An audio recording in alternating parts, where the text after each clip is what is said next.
Hello friends, तो आज हम नया लेक्चर लेके आए हैं। पीरियोडिक क्लासिफिकेशन ऑफ एलिमेंट का सारा मेरा लेक्चर खत्म हो चुका है फ्रेंड्स, तो उससे रिलेटेड मैं कुछ क्वेश्चंस लाया हूँ। ठीक है, अभी सिर्फ मैं 10 ही क्वेश्चन बताऊंगा। ठीक है, इस लेक्चर में मैं धीरे धीरे बताऊंगा। क्यों? क्योंकि मुझे सिलेबस भी कंप्लीट करना ही है। जैसे आज 10 बचाऊंगा, कल फिर क्लास 11 या फिर क्लास 12 का केमिस्ट्री का कोई दूसरा लेक्चर लेके आऊँगा, फिर परसों मैं क्वेश्चन बताऊँगा उस पर। ठीक है, तो फ्रेंड्स आज के बाद से रेगुलर लेक्चर आएगी, मतलब डेली मेरी लेक्चर आएगी। ठीक है, ये नहीं कि अल्टरनेट जिस तरह आ रहा था उस तरह अब रेगुलर आएगी। आज क्वेश्चन है तो कल थ्योरी रहेगी, फिर परसों क्वेश्चन है तो नर्सों फिर थ्योरी रहेगी। ठीक है, तो चलिए हम लोग स्टार्ट करते हैं पीरियोडिक क्लासिफिकेशन ऑफ एलिमेंट से क्वेश्चंस। तो मैं टोटल बोर्ड पे अभी 4 क्वेश्चन लिख चुका हूँ पहले से, तो 4 अभी करते हैं। ठीक है, तो फ्रेंड्स देखिए पहला क्वेश्चन सबसे इजी क्वेश्चन है अभी तक में ये सब में से। ठीक है, अभी ये सब भी करेंगे इजी ही लगेगा। पहला इसलिए इजी क्योंकि अभी रिसेंट में ही पढ़ाए हैं। ठीक है, देखिए फ्रेंड्स, इलेक्ट्रॉन गेन इंथैल्पी। ठीक है, अभी रिसेंट में ही पढ़ाए हैं इलेक्ट्रॉन गेन इंथैल्पी। तो क्या है, एक्सप्लेन व्हाई द इलेक्ट्रॉन, मतलब गेन इंथैल्पी मतलब लेने की क्षमता, electron gain enthalpy of fluorine is less negative than that of chlorine. क्यों मेरा कम नेगेटिव होता है फ्लोरीन का क्लोरीन के मुकाबले? क्यों कम होता है? क्योंकि फ्रेंड्स जो मेरा फ्लोरीन है वो क्या करता है, उसका साइज छोटा है फ्लोरीन का क्लोरीन से। ठीक है, क्या साइज छोटा है, तो मैं क्या बोला था, साइज छोटा होता है तो लेने की टेंडेंसी बहुत ज़्यादा होता है। लेकिन फिर भी ये क्यों नहीं ले पाता है? इसलिए नहीं ले पाता है फ्रेंड्स क्योंकि इसका साइज तो छोटा है, लेकिन छोटा मैटर नहीं करता है कभी कभी। ठीक है, बोले थे ना एक्सेप्शन का केस में थ्योरी वैलिड नहीं होता है, तो छोटा मैटर नहीं करेगा इसमें। छोटा इसलिए मैटर नहीं करेगा क्योंकि फ्रेंड्स इसमें ये तो छोटा है मेरा फ्लोरीन, ठीक है, लेकिन फ्लोरीन में पहले से इलेक्ट्रॉन है, उतने इलेक्ट्रॉन जितने इसको चाहिए, मतलब स्पेस उतना ही है। ठीक है, तो अगर कोई चीज़, अगर मान के चलो जो क्लास में मैं पढ़ा रहा हूँ, अभी जो रूम में पढ़ा रहा हूँ, इस रूम में अभी 50 बच्चे का कैपेसिटी है। ठीक है, तो 50 पहले से हैं, तो अगर 51 आएगा मेरे, तो ठेल धकेल के भी आएगा, तो कितनी देर रहेगा फ्रेंड? ज़्यादा देर नहीं रहेगा। इसका मतलब उसको धकेल के बाहर फेंक दिया जाएगा। उसी तरह अगर इसके पास इलेक्ट्रॉन मेरे पास आता भी है फ्लोरीन के पास, तो वो ज़्यादा देर नहीं रह पाएगा। ठीक है, वो लास्ट में निकल ही जाएगा, और इसलिए ये नेक्स्ट नेगेटिव होता है क्लोरीन के मुकाबले, क्योंकि क्लोरीन जल्दी अट्रैक्ट कर लेता है। मतलब अट्रैक्ट तो जल्दी करिएगा नहीं, जल्दी अट्रैक्ट तो यही करेगा, लेकिन ये रख नहीं पाता है फ्रेंड्स। लेकिन इसके पास थोड़ा सा टेंडेंसी दोनों को बराबर ही होता है। अच्छे से सुने फ्रेंड्स, टेंडेंसी दोनों का बराबर होता है अट्रैक्ट करने का, दोनों का लगभग सेम होता है टेंडेंसी, लेकिन इसका साइज छोटा है और ये लगभग फुलफिल है, और इसका साइज इससे बड़ा है। तो फ्रेंड्स मान के चलिए अगर दोनों में सेम इलेक्ट्रॉन है, मान लीजिए एक्स, मतलब हम लोग खुद से एजम्पशन कर रहे हैं कि इसमें मान के चलिए 10 इलेक्ट्रॉन है, लेकिन इसका साइज भी उतना है और इसका साइज थोड़ा इससे बड़ा है, तो किस में जाएगा? इसी में, जाहिर सी बात है जाएगा। इसलिए फ्रेंड्स ये जो है मेरा लेस नेगेटिव होता है। इसका मैं कोई थ्योरी नहीं लिखाने वाला हूँ क्योंकि मैं वीडियो में बता चुका हूँ। ठीक है, तो आप लोग खुद से लिखिएगा क्यों होता है, क्योंकि इसका टेंडेंसी होता है एक्सेप्ट करने का, लेकिन इसका साइज छोटा है इसके मुकाबले, क्लोरीन के मुकाबले, इसलिए ये रख नहीं पाता है। ठीक है, तो फर्स्ट हो गया मेरा। फ्रेंड्स इसी टाइप का क्वेश्चन आते हैं सीबीएसई में।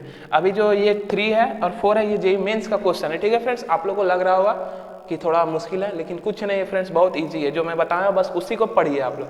अगर उससे जेईई मेंस का क्वेश्चन नहीं सॉल्व होता है तो फिर आप मुझे कमेंट में बोलिए। ठीक है, अब देखिए, define and state Mendeleev's periodic law. अब इसको भी बताने की जरूरत है?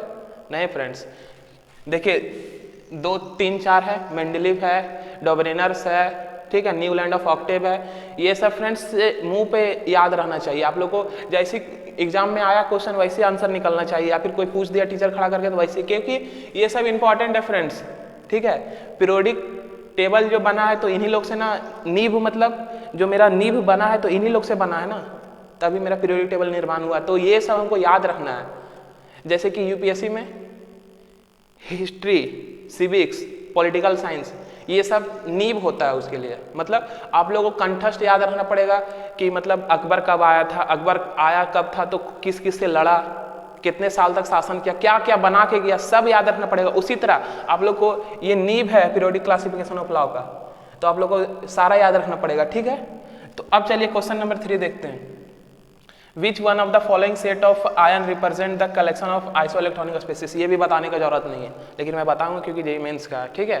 तो आइसो इलेक्ट्रॉनिक किसको बोलते हैं फ्रेंड्स? सबसे पहली बात ये आप लोग को जानना पड़ेगा, अगर नहीं जानते हैं तो मैं डिस्क्रिप्शन में डाल दूंगा जिसमें आइसो इलेक्ट्रॉनिक पढ़ाया हूँ, नहीं तो आप लोग सर्च करके देखें, ठीक है। नहीं मिलता है तो मैं डिस्क्रिप्शन में डाल दूंगा। तो फ्रेंड्स पहले मैं आइसो इलेक्ट्रॉनिक बताता हूँ। आइसो इलेक्ट्रॉनिक किसको बोलते हैं? आइसो इलेक्ट्रॉनिक मतलब होता है सेम नंबर ऑफ इलेक्ट्रॉन जिसमें होता है, ठीक है। मान के चलिए ऐसे एग्जाम्पल में x, y और z 3 एलिमेंट है और तीनों एलिमेंट के पास 6 और 6 है, तो ये हो गया आइसो इलेक्ट्रॉनिक स्पीसीज, मतलब तीनों के पास बराबर नंबर ऑफ इलेक्ट्रॉन है, ठीक है। तो जिसके पास सेम नंबर ऑफ इलेक्ट्रॉन होता है उसको हम लोग बोलते हैं आइसो इलेक्ट्रॉनिक स्पीसीज। तो फ्रेंड्स 2 मिनट वीडियो को पॉज करें, इलेक्ट्रॉन निकालने के लिए आता है तो, नहीं आता है तो फ्रेंड्स मैं कुछ नहीं कर सकता। बस इलेक्ट्रॉन निकालने का क्या तरीका है, देखिए इसका जितना एटॉमिक नंबर होगा उतना उसका इलेक्ट्रॉन होगा। जैसे पोटेशियम का कितना होता है इलेक्ट्रॉनिक नंबर? एटॉमिक नंबर कितना होता है पोटेशियम का? पोटेशियम का एटॉमिक नंबर होता है 19, ठीक है। तो इसका मतलब इसका होगा 19 इलेक्ट्रॉन। लेकिन फ्रेंड्स आप लोग को इसमें ऊपर प्लस दिख रहा होगा, तो प्लस मतलब ये अमीर है। अमीर मतलब ये किसी को डोनेट किया है। प्लस वही ना होता है, मतलब ज़्यादा पैसा होता है तभी वो किसी को दे सकता है, तो मतलब वो अमीर है, मतलब उसके ऊपर प्लस चार्ज है। नेगेटिव कौन होता है? जो किसी से लोन लिया रहता है, ठीक है। जैसे बैंक से आप लोन लिए तो आप नेगेटिव में हैं, ठीक है, तभी आप लोन लिए हैं। इस तरह आप याद रख सकते हैं। जैसे कि बहुत कोई कन्फ्यूजन होता है कि प्लस मतलब इलेक्ट्रॉन लिया कि दिया, तो इस तरह याद रखिए प्लस मतलब अमीर है। अमीर कौन होता है? जिसके पास ज़्यादा होता है। ज़्यादा किसके पास होता है? जो दे सकता है, तो ये दे सकता है इलेक्ट्रॉन, ठीक है। तो उसी प्रकार से इसको भी याद रखिए कि नेगेटिव कौन होगा फ्रेंड्स? उल्टा, अगर एक याद हो गया तो दूसरा याद हो जाएगा, अगर नहीं याद होता है तो ये समझिए नेगेटिव कौन होता है। अगर बैंक से आप लोन काहे ले रहे हैं? अगर जब आपके पास पहले से पैसा है, कैपेसिटी है उस काम को करने तक, जैसे मान के चलिए मुझे ज़मीन ही खरीदना या फिर मुझे नया काम ही शुरू करना है, 10 लाख का काम है या 5 लाख का, तो मैं बैंक से लोन क्यों लूँ जब मेरे पास है? तो नहीं है तभी लेता हूँ, तो इसका मतलब मेरे पास नेगेटिव है, मतलब मुझे किसी को देना है, ठीक है। तो अब समझ में आ गया फ्रेंड्स, मतलब ये एक इलेक्ट्रॉन दे दिया है, मतलब एक पॉजिटिव मतलब एक इलेक्ट्रॉन दिया है, 2 पॉजिटिव मतलब 2 इलेक्ट्रॉन दिया है, यहाँ पे 3 पॉजिटिव मतलब 3 इलेक्ट्रॉन दिया है, एक नेगेटिव मतलब 1 इलेक्ट्रॉन लिया है, ठीक है। तो चलिए फ्रेंड्स, अब एटॉमिक नंबर आप लोग को याद रखना पड़ेगा, तो उसके लिए आप लोग को पीरियोडिक टेबल याद रखना पड़ेगा। उसके लिए आप लोग को पीरियोडिक टेबल जो मैं फॉर्मूला बताऊँ याद रखने का, जैसे हलीना की रब से फरियाद, ओल्ड स्टेप से टीपो, तो ये याद रखिए आप। तो एटॉमिक नंबर खुद याद होगा, क्यों? क्योंकि फ्रेंड्स वो सब बहुत ज़्यादा यूज होता है, तो एटॉमिक नंबर भी आप लोग याद होगा, ठीक है। तो देखिए पोटेशियम का 18 होता है, सॉरी 19 होता है, तो 19 में एक दे दिया तो यहाँ 18 हो गया। कैल्शियम का कितना होता है फ्रेंड्स? 20 होता है, और 20 में 2 दे दिया तो 18 हो गया। पहला आंसर हो रहा है क्या फ्रेंड्स? दोनों सेम आ गया। अब तीसरा स्कैंडियम का 21 होता है, और 21 में 3 दे दिया तो 18 हो गया। क्लोरीन का कितना होता है फ्रेंड्स? क्लोरीन का 17 होता है, और 17 में एक ले लिया तो मेरा 18 होगा। तो देखिए फ्रेंड्स 18 18 18 18, अभी बताया कि ऐसे इलेक्ट्रॉन किसको बोलते हैं? इसमें same number of electron present होता है। तो देखिए फ्रेंड्स इसमें सेम नंबर ऑफ इलेक्ट्रॉन है चारों में, तो इसका मतलब आंसर फर्स्ट। अगर आप लोग को बिलीव नहीं है तो आंसर सेकंड भी चेक करते हैं कि सेकंड है आंसर या नहीं। सोडियम का एटॉमिक नंबर 11, और 11 में एक दे दिया तो 10। मैग्नीशियम 12 में 2 दे दिया तो 10। फिर एल्युमिनियम में 3 दे दिया तो, सॉरी एल्युमिनियम का एटॉमिक नंबर 13, और 13 में 3 दे दिया तो 10। और फिर कैल्शियम आ जाइए, तो कैल्शियम में देखिए कितना है यहाँ 18, तो ये नहीं है, जाहिर सी बात है। तो इसका मतलब फ्रेंड्स फर्स्ट होगा। और फ्रेंड्स अगर जो आंसर आ गया तो हमको दोबारा दूसरा चेक नहीं करना, कन्फ्यूजन हो जाएगा फ्रेंड्स उसका। देखिए कन्फ्यूजिंग होता है 10 10 10, हम रुक जाते हैं अगर वहीं तक 3 ही में, सोचते ये भी 10 हो गया। तो इसलिए फ्रेंड्स अगला अगर मेरा फर्स्ट ही आ गया तो हमको नहीं अगला देखना है। क्यों नहीं देखना? क्योंकि ये जेईई मेंस का क्वेश्चन है। अगर जेईई एडवांस का रहता तो मैं देखता, ठीक है। और दूसरी बात कि मेरा ये क्वेश्चन इस तरह भी नहीं है कि जैसे 4 दे दिया, इसके अंदर 4 दे दिया कि फर्स्ट होगा और सेकेंड होगा, या फिर सेकेंड होगा और थर्ड होगा और फर्स्ट होगा, इस तरह करके नहीं ना दिया फ्रेंड्स, तो हमको ये भी नहीं देखना है, ठीक है। आप लोग को जेईई एडवांस में देखना रहेगा, ठीक है। जेईई मेंस में कभी 2 आंसर नहीं रहता है तो आप लोग को नंबर मिल जाएगी, ठीक है। The increasing order of the, देखिए ये जो आइसो इलेक्ट्रॉनिक है फ्रेंड्स इंपॉर्टेंट है। देखिए सेकेंड में भी वही चीज़ आ गई आइसो इलेक्ट्रॉनिक से रिलेटेड, तो ये खुद बनाइएगा आप लोग पॉज कीजिए, बनाइए, मैं यहाँ पे बना दे रहा हूँ, ठीक है। आप लोग मैच कर लीजिएगा आंसर। तो देखिए हम लोग अब फिर एटॉमिक नंबर देखते हैं। पोटेशियम का 19, एक चला गया तो 18, सल्फर 16 में 2 ले लिया, ठीक है फ्रेंड्स। देखिए 2 माइनस है तो 2 ले लिया तो 18। कैल्शियम, इसका भी पहला आंसर है क्या, क्योंकि सारा 18 ही हमको नजर आ रहा है। कैल्शियम का 20 होता है फ्रेंड्स, और 20 में से 2 दे दिया तो 18। अब कैल्शियम देखिए फिर यहाँ पे माइनस तो 18, तो इसका मतलब पहला इसका भी होगा फ्रेंड्स। तो फ्रेंड्स देखिए कितना इजी आता है जेईई मेंस में, जो मैं बताया हूँ फ्रेंड्स। अगर उससे बाहर से अगर ये क्वेश्चन पूछा गया हो तो कमेंट में बोलिए कि आप जो बताएं उससे बाहर का है, ठीक है। मैं आइसोइलेक्ट्रॉनिक बताया, क्या होता है आइसोइलेक्ट्रॉनिक, जिसमें same number of electron present रहता है। वही कंसेप्ट से देखिए जेईई मेंस का 2 क्वेश्चन सॉल्व हो गया। दोनों क्वेश्चन जेईई मेंस का, ये दोनों क्वेश्चन जेईई मेंस का नहीं था, ये सीबीएसई का था, ठीक है। तो मैं और 6 क्वेश्चन अब बताता हूँ, ठीक है। 4 क्वेश्चन हो गया, तो इसको नोट कीजिए फ्रेंड्स आप लोग अच्छे से, ठीक है। मैं आगे बताता हूँ। तो चलिए फ्रेंड्स अब शुरू करते हैं हम लोग क्वेश्चन नंबर 5, ठीक है। क्वेश्चन नंबर 5 में क्या बोला है फ्रेंड्स, देखिए क्वेश्चन नंबर 5 जो है वो भी मैं थ्योरी में बता चुका हूँ, ठीक है। इसलिए मैं बोल रहा हूँ फ्रेंड्स इंपॉर्टेंट है थ्योरी। बहुत सारे बच्चे क्या करते हैं ना, एग्जाम टाइम आता है, क्वेश्चन जो प्रीवियस ईयर का है वो रटना चालू करते हैं, ठीक है। अगर आप थ्योरी समझ चुके हैं ना फ्रेंड्स, तो अगर क्वेश्चन आप सिर्फ एक बार करिएगा ना, आप लोगों को लगेगा कि हाँ मैं पढ़ा हूँ, ठीक है। लेकिन आप सिर्फ क्वेश्चंस के पीछे जाइएगा, जैसे कि चैप्टर पढ़ लिए और क्वेश्चन प्रैक्टिस कर रहे हैं, पूरा दम भर के क्वेश्चन प्रैक्टिस कर रहे हैं, कभी नहीं बनेगा। कंसेप्ट ही नहीं पता है तो आप लोग उसको रट सकते हो, लेकिन उसी को अगर घुमा के दे दिया तो फ्रेंड्स नहीं बनेगा फ्रेंड्स, ठीक है। तो देखिए क्वेश्चन नंबर 5, क्वेश्चन नंबर 5 में क्या बोला, the first ionization potential of sodium is 5.1 electron volt, the value of electron gain in enthalpy of sodium plus will be, ठीक है फ्रेंड्स।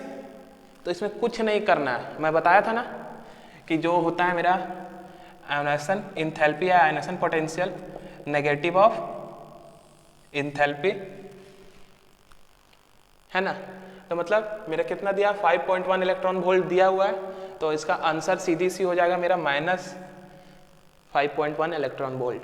क्यों हुआ, क्योंकि ये उसका फॉर्मूला है, ठीक है, कि जितना वो होगा उसका नेगेटिव में जाएगा, ठीक है। अब चलिए हम लोग क्वेश्चन नंबर 6 देखते हैं। देखिए 1 मिनट का नहीं है फ्रेंड्स, आप लोग अगर खुद से बनाओगे ना तो ये 2 सेकंड का नहीं, जितना टाइम पढ़ने में इसको लगा बाकी 1 सेकंड आंसर मारने में लगेगा, देख लीजिएगा आप लोग, ठीक है। अब चलिए नेक्स्ट देखते हैं question number 6, which is the correct order of second ionization energy of carbon, nitrogen, oxygen and fluorine in the following, ठीक है। तो फ्रेंड्स देखिए सबसे पहले इसके लिए इलेक्ट्रॉनिक कन्फिगरेशन करना पड़ेगा हमको, ठीक है। तो इलेक्ट्रॉनिक कन्फिगरेशन किसका करेंगे हम लोग, सेकेंड के लिए, फर्स्ट के लिए करेंगे, फिर उससे 1 इलेक्ट्रॉन हम लोग रिमूव करेंगे तो सेकेंड होगा, है ना।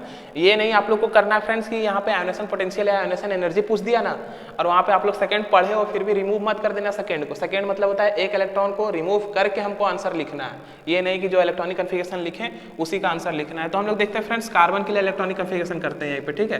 तो कार्बन का एटॉमिक नंबर 6, तो 1s2 2s2 2p2, उसके बाद 7 होता है, तो इसका हो जाएगा यहाँ पे 2p2 लिखते हैं फ्रेंड्स, यहाँ पे हो जाएगा 2p3, यहाँ पे हो जाएगा 2p4, यहाँ पे हो जाएगा 2p5। आप लोग करके देखिएगा फ्रेंड्स, इसी के आगे बढ़ता जाएगा। देखिए 6 के बाद 7 जाएगा तो यहाँ 3 होगा, 8 जाएगा तो यहाँ 4 होगा, और 9 जाएगा तो यहाँ पे 5 होगा, है ना। तो फ्रेंड्स आप लोग खुद देखिए, ये सिर्फ इलेक्ट्रॉनिक कन्फिगरेशन, सिंपल सा इलेक्ट्रॉनिक कन्फिगरेशन, हमको सेकेंड पूछा है, सेकेंड मतलब 1 रिमूव करेंगे, तो 1 रिमूव करेंगे तो 1 बचेगा, फिर यहाँ पे 2, यहाँ पे 3, फिर यहाँ पे 4, ठीक है। तो फ्रेंड्स अब देखते हैं हम लोग क्या होगा इसका ऑर्डर या फिर आंसर। तो फ्रेंड्स मैं बताया था आप लोग को एक कंसेप्ट हाफ फिल और फुल फिल का, अगर नहीं समझ में आता है तो हाफ फिल और फुल फिल से कीजिए, ठीक है। इस तरह क्या समझ में आएगा आपको, कैसे ऑर्डर आप अरेंज करोगे, हाफ फिल और फुल फिल ना। तो हाफ फिल और फुल फिल के लिए आपको याद रखना पड़ेगा पी के लिए कितना बॉक्स होता है, तो उसके लिए मैं बार बार बोल रहा हूँ क्वांटम नंबर जाके देखिए कितना बार भीड़ रहा है उसका चीज़, ठीक है। तो मैं क्वांटम नंबर का भी डिस्क्रिप्शन में डाल दूंगा, आप लोग देख लेना फ्रेंड्स एक बार, ठीक है। तो देखिए 3 बॉक्स होता है पी में, और 3 में, 1 में कितना मैक्सिमम इलेक्ट्रॉन जाता है 2, तो 3 में 6। तो देखिए फ्रेंड्स इसमें फर्स्ट में कितना, 1 ही है। तो फ्रेंड्स अगर मान के चलिए मेरा 1 ही और 1 मेरा निकल जाएगा, तो मेरा इसके पहले ला जो 1s2 2s2 ये तो पूरा स्टेबल हो जाएगा ना, 1 अगर निकल गया तो इसका मतलब इसको रिमूव करना आसान है, मतलब सबसे इजी इसी का होगा, मतलब सबसे कम होगा इसका। तो हम लोग फ्रेंड्स अगर 1 हमको पता चल गया उसके अनुसार से हम लोग देखते हैं सबसे कम। तो फ्रेंड्स इसमें है और इसमें है, ये नहीं है तो ये होगा ही नहीं। देखिए यहाँ पे सबसे ज़्यादा दे दिया, तो पहले जो नहीं हो रहा है उसको हटा देना ठीक है। उसके बाद फिर इसको देखते हैं फ्रेंड्स। अच्छा, उससे पहले मैं इसको देखता हूँ क्योंकि ये हाफ फील्ड है, तो हाफ फील्ड है तो मतलब इसको निकालने में सबसे ज़्यादा एनर्जी हमको देना पड़ेगा, और एनर्जी देंगे तो सबसे ज़्यादा आयनेशन एनर्जी इसी का होगा। तो इसका मतलब इसमें ज़्यादा है, इसमें ज़्यादा है और उसमें नहीं है। तो फ्रेंड्स दो तो ऐसे निकल गया हमको, अब इसमें और इसमें सिर्फ देखना है ना। तो इसके बाद फ्लोरीन होगा या फिर नाइट्रोजन होगा वो मुझे देखना है। तो फ्रेंड्स देखिए, इसमें अगर एक इलेक्ट्रॉन हटा देते हैं तो ये तो नाइट्रोजन के लिए आ जाएगा, ठीक है। और यहाँ पे एक इलेक्ट्रॉन और ऐड कर देते तो ये आ जाएगा फ्लोरीन के लिए। देखिए 2 2 4 है ना। तो इसका मतलब फ्रेंड्स हमको इसमें ज़्यादा एनर्जी देना पड़ेगा इसके मुकाबले में, क्योंकि यहाँ पे 2 ही इलेक्ट्रॉन रिमूव करना है हमको, ठीक है। और यहाँ पे एक इलेक्ट्रॉन रिमूव करना है, तो इसका मतलब मेरा फ्लोरीन का ज़्यादा होगा नाइट्रोजन से, ठीक है। तो अब दोनों में से देखते हैं, तो मेरा आंसर हो जाएगा 1। अब समझ आया कैसे किए फ्रेंड्स। सबसे पहले आप लोग इस तरह नहीं कर सकते तो इस तरह कीजिए, हाफ फील्ड और फुल फील्ड देख लीजिए। हाफ फील्ड इसका है तो इसका सबसे ज़्यादा होगा, देखिए इसमें और इसमें है, उस सब में है ही नहीं, तो उसको हटा देना। उसके बाद उससे ज़्यादा इलेक्ट्रॉन किस में है, इससे और इसके मुकाबले में, तो इसमें ज़्यादा एनर्जी देना पड़ेगा फिर, तो ये होगा। समझ में आया फ्रेंड्स। अब चलिए क्वेश्चन नंबर 7 करते हैं। देखिए फ्रेंड्स, मैं बार बार बोल रहा हूँ कि ये टर्म इंपॉर्टेंट है। टर्म तो फ्रेंड्स ये भी इंपॉर्टेंट है, आयोनाइजेशन एनर्जी, ये भी बहुत ज़्यादा भिड़ता है। या तो सीबीएसई बैठिए आप, या तो नीट बैठिए, या तो जैक बैठिए, ठीक है, या तो जेईई मेंस बैठिए, आपको आयोनाइजेशन एनर्जी से रिलेटेड क्वेश्चन बहुत भीड़ देगा, ठीक है। और इससे भी आएगा फ्रेंड्स, और आप गारंटी के साथ लिख के ले लीजिए 100%, ये 2 टर्म सीबीएसई हर साल पूछता है, ठीक है। और ये सारे क्वेश्चन जो है जेईई मेंस के हैं, ठीक है। तो द ग्रुप हैविंग है यहाँ, ठीक है। The group having isoelectronic species, मतलब हमको बताना है कि आइसोइलेक्ट्रॉनिक स्पीसीज किसका है चारों में से। तो मैं जाहिर से बोलता हूँ फ्रेंड्स, आप लोग इसको खुद से ट्राई करें, ठीक है। मैं इसका आंसर सिर्फ बता सकता हूँ, इसका आंसर क्या होगा अब तो मुझे भी देखना पड़ेगा। 8 2 10 9 1 10, 11 में से 1 जाएगा तो 10, 12 में से 2 जाएगा 10, तो ये होगा आंसर फ्रेंड्स इसका। देखिए मुंह से ही सॉल्व हो गया। और सॉरी फ्रेंड्स, ये 8 नहीं होगा, 6 होगा ना। ऑक्सीजन का नहीं 8 ही होता है ना, हाँ ठीक है, कंफ्यूज हो गया था थोड़ा, 8 ही होता है इसका, ठीक है। तो 8 2 10, ठीक है, 9 1 10, 10 में से 1 गया तो, ओ सॉरी 11 में से 10 गया तो 1 10, और 12 में से 2 गया तो 10, तो यही होगा फर्स्ट। देखिए फ्रेंड्स, अगर वर्बली सॉल्व करते तो कितना ईजी, आप लोग को कंसेप्ट याद रखना पड़ेगा, सारे तरह से आप सॉल्व कर सकते हैं, लिख के भी वर्बली भी। अब देखते हैं हम लोग question number 8, the ionic radii, ठीक है। मतलब हमको बताना सीधा सीधी कि रेडियस किसका बड़ा होगा, ठीक है। The ionic radius of this and this respectively. तो फ्रेंड्स इसको आपको याद रखना पड़ेगा, ठीक है। तो इसका आंसर होगा मेरा सी, तो इसको आपको याद रखना पड़ेगा, ठीक है फ्रेंड्स। तो इसको आप याद रखिए, और ये क्वेश्चन आ चुका है फ्रेंड्स जेईई मेंस में, ठीक है। शायद मुझे जहाँ तक याद है मैं भी दिया था जेईई मेंस, उसमें भी ये क्वेश्चन आया हुआ था, ठीक है। मेरा क्लियर नहीं हुआ जेईई मेंस, ठीक है, बट ये क्वेश्चन शायद आया हुआ था जेईई मेंस में, या फिर सीबीएसई में, तो जरूर दोनों में से किसी में मुझे ऐसा लग रहा है आया हुआ क्वेश्चन है ये, ठीक है। इसलिए इसको याद रखिएगा, सी होगा इसका। अब चलिए हम लोग 2 क्वेश्चन और बचा हुआ, 8 हो गया, अब 9 10 करेंगे, ठीक है। तो इसको नोट कीजिए फ्रेंड्स आप लोग, मैं आगे बताता हूँ। तो चलिए फ्रेंड्स, अब आ गए हम लोग लास्ट क्वेश्चन में 9 10 में, ठीक है। तो 9 में भी देखिए फ्रेंड्स क्या पूछा है हमसे, the correct order of the size of the iodine species is, ठीक है। तो इसके लिए आप लोग को मैं बताया था कि जब एक ही एलिमेंट का साइज अगर पूछता है तो केटायन, एनायन और एटम में साइज में डिफरेंस होता है, ठीक है। तो सबसे बड़ा साइज किसका होता है, एटम का, एनायन का, उसके बाद फिर एटम का, उसके बाद फिर होता है केटायन का। समझ में आया फ्रेंड्स, मतलब जिसमें नेगेटिव चार्ज होगा वो सबसे बड़ा होगा, उसके बाद जिसमें कोई चार्ज नहीं होगा, मतलब एटम जो एटम है वो, जैसे आयोडीन है तो सिर्फ आयोडीन, मतलब ये बीच में आएगा फ्रेंड्स। और केटायन जो है मतलब जिसके ऊपर पॉजिटिव चार्ज है वो सबसे कम होगा। तो देखिए फ्रेंड्स एनायन कहाँ है सबसे ज़्यादा, तो फ्रेंड्स देखिए सिर्फ इसी में, इसमें केटायन है, इसमें एटम है और इसमें भी एटम है, तो सबसे ज़्यादा इसका। तो हमको थ्योरी सिर्फ याद रखना है, देखिए फ्रेंड्स हमको आगे देखने की जरूरत नहीं है, तो ये आंसर। अब देखिए दूसरा, which of the following atom has the highest first ionization enthalpy, या फिर हाईएस्ट आयोनाइजेशन एनर्जी। तो फ्रेंड्स इसको आपको याद रखना पड़ेगा, ठीक है। इसका आंसर होता है स्कैंडियम। क्यों होता है फ्रेंड्स, स्कैंडियम का होता है जो वो पुअर सील्डिंग इफेक्ट होता है डी ऑर्बिटल का, poor shielding effect of d orbital, ठीक है। इसका रीजन बस यही है, due to the poor shielding effect of d orbital in scandium, due to poor shielding effect of d orbital in scandium, ये सब तीनों में से स्कैंडियम का पुअर शील्डिंग इफेक्ट होता है डी ऑर्बिटल में, इसी के कारण इसका हाईएस्ट आयनेशन एंथैल्पी होता है इन लोग के मुकाबले। ठीक है फ्रेंड्स, तो आप लोगों को समझ में आ गया फ्रेंड्स। तो यहाँ तक आप लोग सारे क्वेश्चन सॉल्व हो गए हैं। क्वेश्चन नंबर 10 मैं बोला था आज 10 कराऊंगा, 10 सॉल्व हो गए फ्रेंड्स। तो जिसको अगर किसी में 10 में से एक में भी किसी में दिक्कत हो रहा है या डाउट है या फिर एक्स्ट्रा और कोई क्वेश्चन आप लोगों को पूछना है तो डिस्क्रिप्शन नहीं, कमेंट में आप लोग मुझे पूछें, ठीक है, मैं बताऊँगा। तो आज का लेक्चर यहीं खत्म होता है फ्रेंड्स, थैंक यू।